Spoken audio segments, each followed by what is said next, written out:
I've got some questions now for you to jot down, and then we'll launch into this subject. This will lay the foundation. I've got a few other subjects I want to share with you before the day is finished, but this one will get us started. Jot these questions down. Question number 1, what makes life valuable? Interesting philosophical question. What makes life valuable, human life? Now that we find ourselves on this spinning planet, a chance to live a human life, what would make it valuable? Second question, what makes life worthwhile? Third question, what makes life work well? Good practical question. Now, under work well, we could put, spiritually, socially, personally, economically, physically. There's a lot of different aspects to making life work well.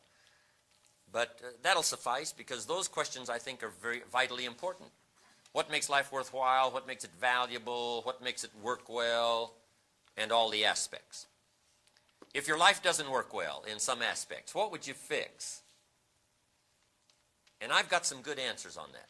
There's usually about a half a dozen things that makes 80% of the difference. That's the formula. There's usually about a half a dozen things that makes 80% of the difference. Now, what's interesting about this formula is it's not exactly half dozen, and it's not exactly 80%. This is just sort of a unique way to say it. Here's another way we might say it. Keep looking, whatever the project is.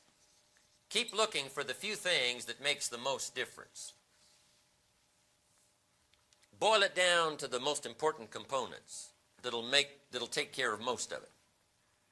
And I think if you look through a lot of major subjects, you'll come to this same conclusion.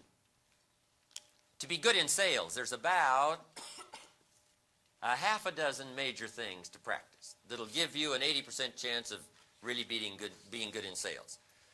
For a management career, there's about a half a dozen things. For a good marriage, there's about a half a dozen things. For good health, there's not 1,000 things you have to work on. There's not 500 things you have to do every day. About a half a dozen will take care of most of it. Now, what was exciting about this formula when Mr. Scho first shared it with me was, if there's only a half a dozen things, I could learn it. I mean, if there's 500 things, probably left me out. I only went to 1 year of college, halfway through my second year. So if it's going to take a lot of education, it's probably going to leave me out. But when he said, no, there's about a half a dozen things that'll take care of most of it, whatever the project is, I said, then if it's a half a dozen, I can learn it. So here's what I found out. Life change really is very simple. It's really very easy. For financial independence, there's about half a dozen things. No one, especially in this country, needs to go without financial independence, because it's not that difficult to master. There's not 1,000 things to learn.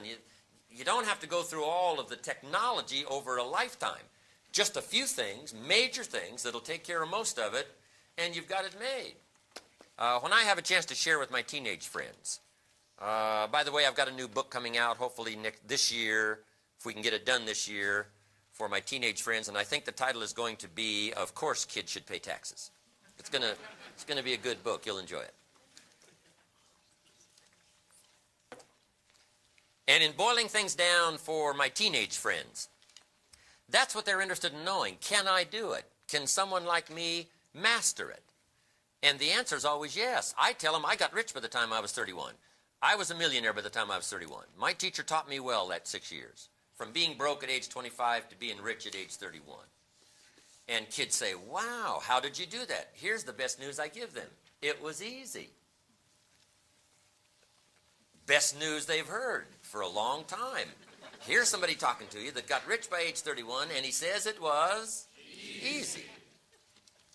3 major reasons why I got rich by the time I was 31. Let me give you those. Number 1, I lived in America. I mean, that takes care of most of it. A democracy, a place of freedom. Everybody wants to come to America because it's easy here. People haven't plotted and schemed for 40 years saying, if I could just get to Poland, everything would be okay. No, everybody wants to come here. Neil Diamond sings, looks like everybody's coming to America. Right? They're not building rafts to get to Cuba.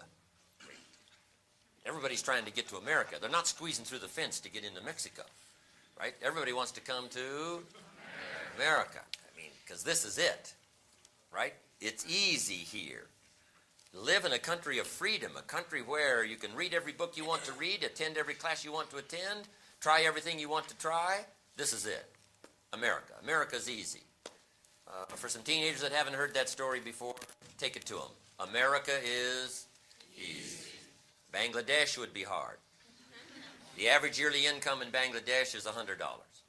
That's hard. America, easy. You got it. Cambodia would be hard. The Khmer Rouge killed 2 million Cambodians so that the 5 million that were left would do the deal. That's hard. America, easy. You got it already. In about 90 days, you can have that memorized. No problems here. I got rich by the time I was 31. Number one, I lived in America. Here's number two. I found opportunity. And that's what you're all about, opportunity. Starting opportunity, preaching opportunity, living opportunity, practicing opportunity, and offering opportunity. How much opportunity is there in America? It's unprecedented. Opportunity beyond the wildest imagination of most people who live everywhere else in the world. I found opportunity. Now here's number three. I found a teacher willing to teach me. Somebody who took the time to translate ideas that I could understand, foreign boy from Idaho. And that's how I did it. Those three basic reasons. Lived in a democracy of freedom, found opportunity, found a teacher willing to teach me. And I was rich by 31. Now someone says, well, Mr. Rohn, if it was so easy to get rich by age 31, how come everybody else around you during that same period of time, how come they didn't get rich? Here's why. It's easy not to. That's the best advice I can give you. In case you have to leave early, that's the heartbeat of my whole seminar. What's easy for one should be easy for all. Someone says, no, Mr. Rohn, for all the rest of the people around you during that time, for them it was hard, and for you it was easy. That's not true. You couldn't debate me on that point in front of this intelligent audience. What's easy for one is easy for everyone. However, let me put it now in a philosophical phrase, since I tend to be a bit philosophical. Here it is. What's easy to do is also easy not to do. That's the difference between success and failure. That's the difference between pennies and fortune. That's the difference in flourishing and not having much. That's the difference between trinkets and treasures. What's easy to do is also easy not to do. I can give you in one sentence how I got rich by 31. Here it is. If you're ready, say I'm ready. Ready. Here it is. I did not neglect. Now you've got to underline that. I did not neglect to do the easy things that I could do every day for 6 years. Now once you've got that, you've got the heartbeat for life change. Underline, did not neglect. Major reason why people don't have it all. Neglect. How else would you describe it? Especially living in a country like this. And here's the problem with neglect for your notes. It starts as an infection. And if you don't take care of it, it becomes a disease. Indulge in neglect long enough and it'll have you by the throat. Shutting off air supply, shutting off opportunity. Neglect is a disaster. Now here's the further compounding of the disaster. One neglect usually leads to another. Neglect to do wise things with your money, then you'll neglect probably to do wise things with your health. Neglect to do wise things with your health, you'll probably neglect to do wise things with your friendships. Neglect to do wise things with your time. Neglect to do wise things with opportunity. I'm telling you, it starts to compound. Once the house starts coming down, it starts coming down. And it finally falls in disrepair. So, the whole clue to life change, number one, is to clean up all neglect. Because the rest of it is basic and simple. I mean, how difficult is it? My mama taught good health. My mama extended her life, the doctor said, at least 10, 15, maybe 20 years by the study of good nutrition. And she passed it on to me, passed it on to my father. My father's 92, healthy as can be. I passed the big 5-0 a lot of years ago, healthy as I can be. I got 2 daughters, 34 and 35, completely healthy, all their lives. I got 2 grandkids, healthy as can be. Mama taught us.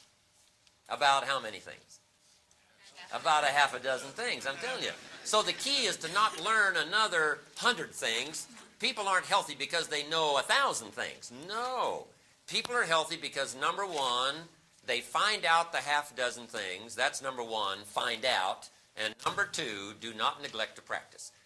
That's the whole key. I can't give it to you in any simpler form. Find out the half dozen things. Now, sometimes it takes a while to find those major things. We pick up one or two, and then we let it go. Finally, we master it. But the rest of it is simply do not neglect. If you'll just start cleaning up neglect. Mama taught an apple a day. Does what? I got a good question for this intelligent audience. What if that's true? You say, well, if that's true, Mr. ROHN, that would certainly be easy to do. Then what is the problem? It's easy not to do. That's the problem. The problem is not lack of information. The problem is simply we don't do the information that's been handed to us. Simple stuff. An apple a day keeps the doctor away. Anybody can do it. But what's easy to do is easy not to do. Or the guy messed up the saying. The guy says a Hershey bar a day. You say, no, you've been watching too much television. It's not Hershey bar, it's what? Apple. And if you lack the refined intelligence, and you go for the Hershey bar instead of the apple, then you've got to put up with your own poor health. It's nobody's fault but your own. A few basics you won't practice, a few ideals you won't let them serve you, then you've got to put up with your own empty bank account, empty heart, empty soul, not enough vitality, not enough health. I'm telling you, anybody that wants to can rearrange all of that. And here's where life change starts. For your notes, I can't give it to you in any simple form. Here it is. It starts with an apple. Where else would you start if you wanted to improve your life? You don't need the exotic stuff, I'm telling you. You know, California's part weird where I'm from. Right? They're teaching crystals, rub crystals. That'll do it. But they're teaching sleep under pyramids. That'll do it. California's part weird. California teaches, some of them are moving to Sedona, Arizona. I'm telling you, where the force fields come together. And if you can live where the force fields come together and rub a crystal and sleep under a pyramid, then you'll really be successful. But I'm telling you, you don't need that. Basic 1, 2, 3 stuff is what did it for me.